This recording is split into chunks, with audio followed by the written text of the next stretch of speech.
Hello students, कैसे हैं आप सब। तो ये हमारी इम्पोर्टेंट जीके के क्वेश्चंस चल रहे हैं, करंट अफेयर चल रही है, जिसमें मैंने आपको 5 क्लासेस दे दिए हैं और 100 तक क्वेश्चन करा दिए हैं। डेली मैं 20 क्वेश्चन आपको कराती हूँ। आज फिर से 20 क्वेश्चंस लेकर आए हैं, जिसमें डिस्कशन करते करते करंट अफेयर्स को, जो इम्पोर्टेंट जीके है आपकी 2024 से 25 की, उसको हम करेंगे। तो प्रैक्टिस भी अच्छी होगी। आप किसी भी एग्जाम की तैयारी करें, whether it is UPSC, state PCS, teaching exam and non teaching exam, सभी के लिए आपके लिए बहुत ज़्यादा हेल्पफुल है। तो बहुत इंपॉर्टेंट, बहुत ही अच्छे क्वेश्चंस हैं, आपको यहाँ पे मिल जाएंगे। तो चलिए आज 101 यानी कि 101 से लेके 120 तक हम अपने 20 क्वेश्चंस अगेन करते हैं। With which theme World Space Week was celebrated from 4th to 10th October 2024। यहाँ कहा गया है कि एक वर्ल्ड स्पेस वीक मनाया गया था 4 से 10 अक्टूबर 2024 में। तो क्या थीम थी, उस थीम का नाम क्या था। वर्ल्ड स्पेस वीक में जो थीम बनाई गई थी, तो उस थीम का नाम क्या था। स्पेस एंड क्लाइमेट चेंज, या स्पेस एंड एक्सप्लोरेशन, या स्पेस एंड रिसोर्सेज, या स्पेस एंड एनवायरनमेंट। तो उस थीम का नाम आप बताएंगे क्या है। तो इसका आंसर क्या होगा, space and climate change. Space और क्लाइमेट चेंज दोनों के ऊपर थीम बनाई गई थी यहाँ पे, तो वर्ल्ड स्पेस वीक में। ठीक है, कब हुआ था, 4 से 10 अक्टूबर 2024 को ये हुआ था। इसके बाद 102 which tennis legend has recently announced his retirement after 23 years and 22 grand slams. कौन से टेनिस के लीजेंड ने अपना रिटायरमेंट अनाउंस किया है अभी अभी, आफ्टर 23 ईयर्स। 23 साल उन्होंने अपनी सेवाएं दी हैं टेनिस में और 22 ग्रैंड स्लैम जीते हैं। तो बताइए क्या नाम है उनका। नोवाक जोकोविक है, या फिर आपका राफेल नडाल है, या यानिक इनोवा है, या लैंडर पेस है। क्या नाम है इनका बताइए। तो आपको, अगर आप स्पोर्ट्स प्रेमी है तो आपको पता लग गया होगा, इनका नाम क्या है, राफेल नाडाल। इसके बाद है what is India's rank among 127 countries in the global hunger index GHI 2024। अभी ग्लोबल हंगर इंडेक्स 2024 आया था, तो 127 कंट्रीज का उसमें ग्लोबल लेवल पर हंगर इंडेक्स आया है। तो इंडिया का क्या रैंक रही है, 127 कंट्री में इंडिया की रैंक क्या रही है ग्लोबली। तो इंडिया की रैंक रही है 105। ठीक है, 105th रैंक रही है, काफ़ी नीचे लेवल पर है। यानी कि इसमें ये देखा जाता है कि कितने लोग हंगरी हैं, हंगरी लेवल पर। तो इंडिया के हंगरी लेवल पर 105th, यानी कि इंडिया अपने मतलब जो लोग हैं उनकी भूख को शांत नहीं कर पा रही है, वो उनको भूख लगती है और खाना अवेलेबल नहीं है, इस टाइप से। इसके बाद है 104 104 the Nobel prize for the year 2024 in literature has been awarded to Han Kang. Nobel prize जो 2024 में मिला था लिटरेचर में, वो हैन कैंग को मिला था। नाम दे दिया गया है, हैन कैंग को मिला था। वो एक राइटर है, लेकिन किस कंट्री से हैं आपको यहाँ कंट्री बतानी है। इसमें से देखिए 3 क्वेश्चन बनते हैं, एक तो कंट्री बतानी है, एक किसको मिला लिटरेचर में, तो हैन कैंग को मिला था। ठीक है, और किसके लिए मिला था हैन कैंग को अवार्ड, तो लिटरेचर के लिए मिला था। तो ये आप याद रखिएगा, एक एक क्वेश्चन में से 3 क्वेश्चन निकलते हैं। तो किस कंट्री की थी बताइए हैन कैंग। आप नाम से अंदाजा भी थोड़ा बहुत लगा सकते हैं कि कहाँ, चाइना की तरफ, यानी कि कोरिया की तरफ। ये है साउथ कोरिया की। कहाँ की है, साउथ कोरिया की। इसके बाद है the chairman of India's largest business entity Tata group and Tata sons passed away recently in Mumbai, who was he. भाई ये तो बहुत इंपॉर्टेंट, बहुत ही आसान क्वेश्चन है, बहुत ही आसान क्वेश्चन है, बहुत आराम से आप इसको बताते हैं कि इंडिया का बहुत बड़ा बिजनेस है, इंडिया का लार्जेस्ट बिजनेस है टाटा ग्रुप और टाटा सन्स। वो अभी रिसेंटली जो चेयरमैन है वो पास हुए हैं, अभी उनकी डेथ हुई, एक्सपायर हुए हैं मुंबई में। वो कौन है बताइए। साइरस मिस्त्री हैं, रशियन मोदी हैं, रतन टाटा हैं, या फिर जमशेदजी टाटा हैं। तो बहुत बहुत इंपॉर्टेंट क्वेश्चन है ये, बताइए। ये हैं रतन टाटा। कौन है, रतन टाटा। इसके बाद है हु है recently become the youngest climber of all climbed 14 peaks ages at 8,000 metres. अभी रिसेंटली कौन सबसे छोटा क्लाइंबर बना है जिन्होंने 14 पीक्स को क्लाइंब किया है, 14 चोटियों को क्लाइंब किया है, 8,000 मीटर की 14 पीक्स को। तो उनका नाम क्या है वो हमें बताना है। इनका नाम है नीमा रिंजी शेरपा। क्या नाम है, नीमा रिंजी शेरपा। इसके बाद है for how many consecutive times has RBI kept the repo rate unchanged at 6.5% in its bimonthly monetary policy review. कि कितनी कंज्यूकेटिव टाइम मतलब लगातार आरबीआई ने ना अपनी रेपो रेट को बाय मंथली यानी कि 2 महीने में एक बार जो अनचेंज किया है, 6.5% ही रहने दी है रेपो रेट। रेपो रेट होती है एक दर होती है जिसपे आरबीआई बैंकों से जो पैसा है वो लेता है और उनको बैंकों को इंटरेस्ट देता है, रेपो रेट होती है वो। तो ये आरबीआई ने अनचेंज्ड रखी है, 6.5% रखी है। बैंक पैसा लेते हैं आरबीआई से मेनली, ठीक है। ये थोड़ा उल्टा हो गया, मैंने रिवर्स रेपो बता दिया। बैंक पैसा लेते हैं आरबीआई से और आरबीआई फिर क्या करता है, आरबीआई उनको एक इंटरेस्ट पेमेंट मांगता है, तो इंटरेस्ट पेमेंट बैंक को आरबीआई को देना होता है। तो रेपो रेट अनचेंज्ड रही है, 6.5% रही है। कितने कंसेक्यूटिव टाइम्स पे, कितनी बार चेंज ही नहीं हुई है, तो ये है आपकी यहाँ पर 10th टाइम। कितनी बार है, 10th टाइम 6.5% ही रही है यहाँ पे रेपो रेट। इसके बाद है for what have David Baker, Demis Hassabis and John M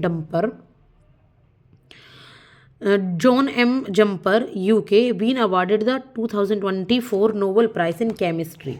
तो डेविड बेकर हैं यूएसए से, डेमिस हसाबिस हैं और जॉन एम जम्पर हैं। उनको 2024 का नोबेल प्राइज़ मिला है केमिस्ट्री में, ठीक है। लेकिन किस चीज़ के लिए, क्या किया उन्होंने, क्या खोज की उन्होंने केमिस्ट्री में, वो बतानी है। बहुत इंपॉर्टेंट अवार्ड है। तो उन्हें प्रोटीन साइंस में उन्होंने अच्छा कंट्रीब्यूशन किया है, प्रोटीन साइंस के लिए उनको अवार्ड मिला है, ठीक है। प्रोटीन साइंस आप याद रखेंगे। Which is the first university in India to start a climate institute. India में फर्स्ट यूनिवर्सिटी कौन सी है क्लाइमेट इंस्टीट्यूट को स्टार्ट करने के लिए? तो फर्स्ट क्लाइमेट इंस्टीट्यूट को स्टार्ट करने के लिए फर्स्ट यूनिवर्सिटी का नाम क्या है बताइए? इसका नाम है अहमदाबाद यूनिवर्सिटी। गुजरात अहमदाबाद में यूनिवर्सिटी है जो कि क्लाइमेट की पढ़ाई करने के लिए क्लाइमेट इंस्टीट्यूट बनाई गई है, ठीक है, अहमदाबाद यूनिवर्सिटी। इसके बाद हम करेंगे क्वेश्चन नंबर 110 यानी कि 110। Who was honoured with the country's highest film honour 54th Dada Saheb Phalke award 2024। किसको कंट्री में हाईएस्ट फिल्म ऑनर मिला है, जो कि है 54वां दादा साहब फाल्के अवार्ड 2024? मिथुन चक्रवर्ती को मिला है 2024 का, जितेंद्र को, धर्मेंद्र को या शत्रुघ्न सिन्हा को। तो ये किसको मिला है? ये मिला है मिथुन चक्रवर्ती जी को, ठीक है। ये बॉलीवुड एक्टर हैं। इसके बाद है आपका जो क्वेश्चन है 111 यानी कि 111।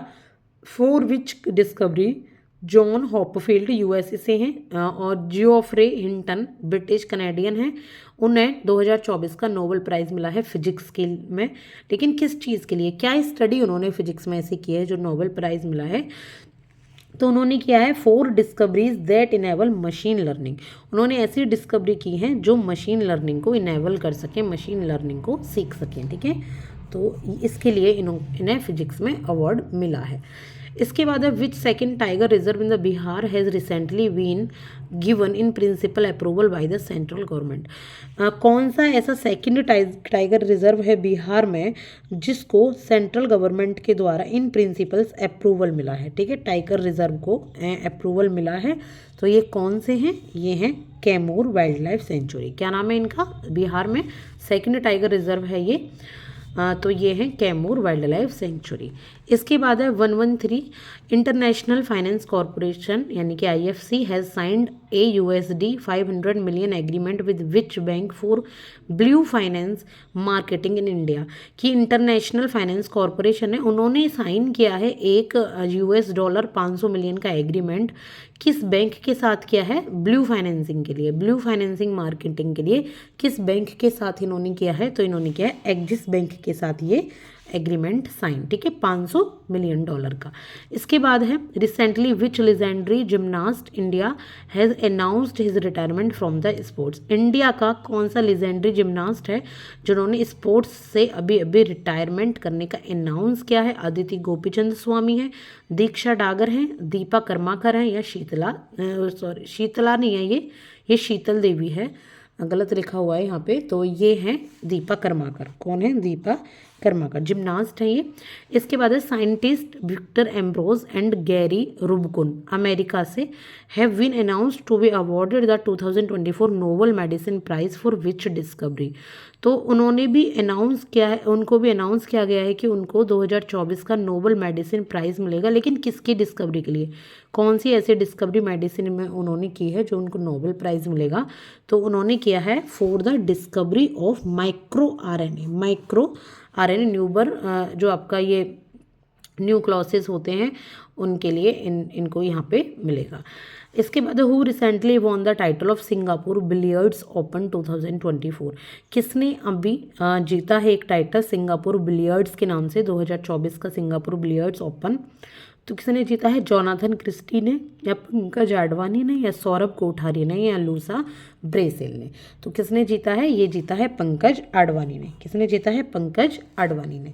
इसके बाद है मुख्यमंत्री Nijut Moina Asoni MMNMA which aims to prevent child marriage and provide monthly financial assistance to girl students has been launched by which states।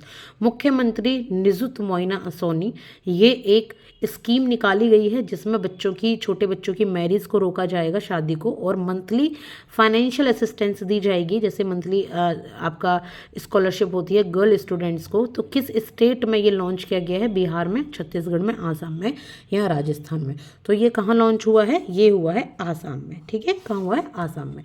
इसके बाद आप थोड़ा नाम से मुख्यमंत्री निजुत मोइना सोनी, ये थोड़ा आप नाम से भी पहचान सकते हैं कि थोड़ा नॉर्थ ईस्ट का सा नाम लग रहा है। इसके बाद है 118 recently in which public sector bank LIC has increased its stake from 4.05% to 7.10% कि अभी अभी रिसेंटली किस पब्लिक सेक्टर बैंक में LIC ने ना अपना स्टैक बढ़ा दिया। LIC ने अपनी शेयर होल्डिंग बढ़ा दी, स्टैक बढ़ा दिया। 4.05% पहले LIC अपनी जगह रखता था पब्लिक सेक्टर बैंक में, अब 7.10 स्टैक है उसका। तो कौन से बैंक की ये बात की जा रही है, ये है बैंक ऑफ महाराष्ट्र में। कहाँ पे, बैंक ऑफ महाराष्ट्र में। अब है आपका second last question, that is what is the name of logo in launched, ये है इनंच्ड लिखा हुआ, लॉन्च्ड होगा, इनंच्ड recently by the Bihar chief minister Nitish Kumar for the women's Asian hockey champions trophy 2024 to be held in Rajgir. कि लोगों का नाम क्या है जो रिसेंटली बिहार के चीफ मिनिस्टर नीतीश कुमार, उन्होंने जो वुमेन की एशियन हॉकी चैंपियंस ट्रॉफी है 2024 जो कि राजगीर में होनी है चैंपियनशिप ट्रॉफी, तो क्या लोगो दिया है उन्होंने, क्या लोगो लॉन्च किया है, ये बताएंगे। तो ये है डॉल। ठीक है, इंस्पायर्ड हुई है बिहार के स्टेट बर्ड स्पैरो से। ठीक है, एक डॉल इन्होंने यहाँ पे लॉन्च की है। तो last question is 120 according to the recent data released by RBI India's foreign exchange reserves have crossed which level for first time.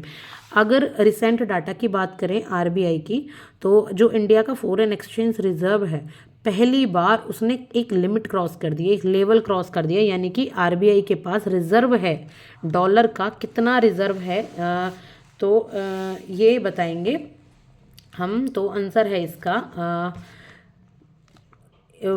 Dollar $750 billion, 750 USD dollar billion है, या फिर 650 बिलियन है, 700 बिलियन है, या 800 बिलियन है। तो इसका आंसर क्या है, 700 बिलियन। 700 बिलियन क्रॉस कर दिए हैं RBI ने रिजर्व में।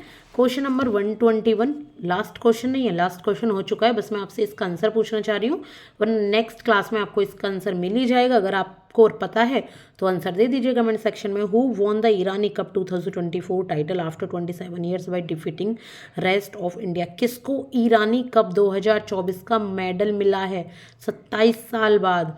ठीक है, बाकी पूरी इंडिया को हराने के बाद कौन से स्टेट को मिला है, दिल्ली को, मुंबई को, तमिलनाडु को या मध्य प्रदेश को। आंसर मैं नहीं बताऊंगी, इसका आंसर मुझे देंगे आप।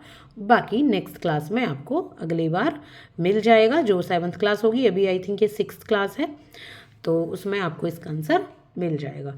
Thank you so much, keep watching, best of luck for your upcoming exams. Thank you.